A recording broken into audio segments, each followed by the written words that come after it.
मिट्टी में अमृत मिला हुआ है। क्षिति जल पावक गगन समीरा, पंच रचित यह अधम शरीरा। पृथ्वी जल अग्नि वायु और आकाश, ये 5 तत्व हैं जिनसे शरीर बनता है।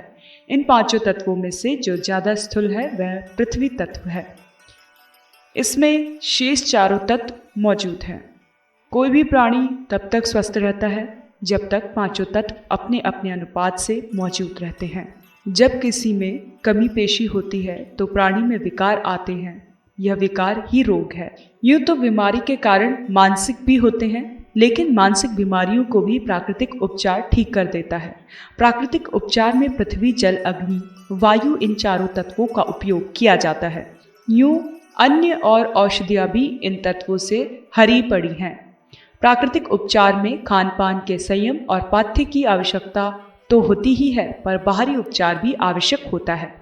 बाहरी उपचार अंदर के विकारों को निकालता है और खान पान आहार विहार भीतर विकार को बढ़ने से रोकता है।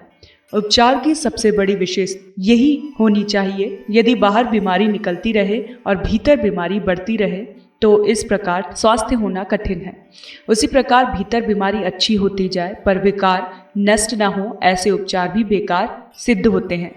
उपयोगिता तभी है जब बीमारी पैदा भी ना हो और जो बीमारी हो वह दूर भी हो जाए।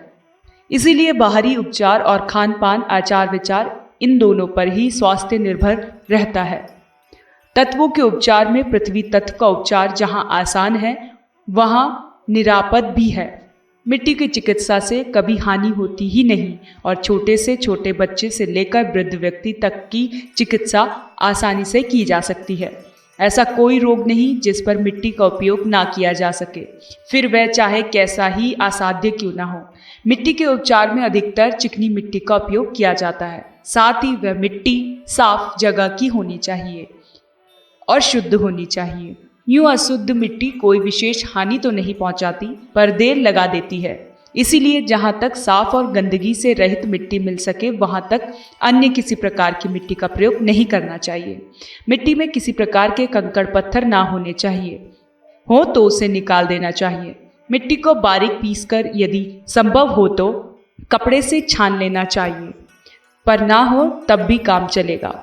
पिसी हुई मिट्टी को पानी में भिगो देना चाहिए, लेकिन इतना पानी नहीं डालना चाहिए जिससे वह पतली हो जाए, ना बहुत गाढ़ी और ना बहुत पतली। संभव हो कि मिट्टी लेकर रुगण स्थान पर उसका 1 उंगल मोटा लेप कर देना चाहिए।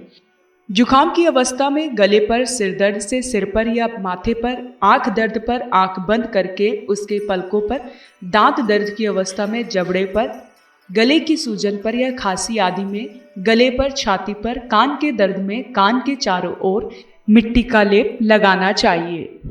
मिट्टी का उपचार करते समय खाने पीने के संयम की बात आरंभ में कह दी गई है। मसाला, खटाई, मिठाई का परहेज तो अत्यंत आवश्यक है।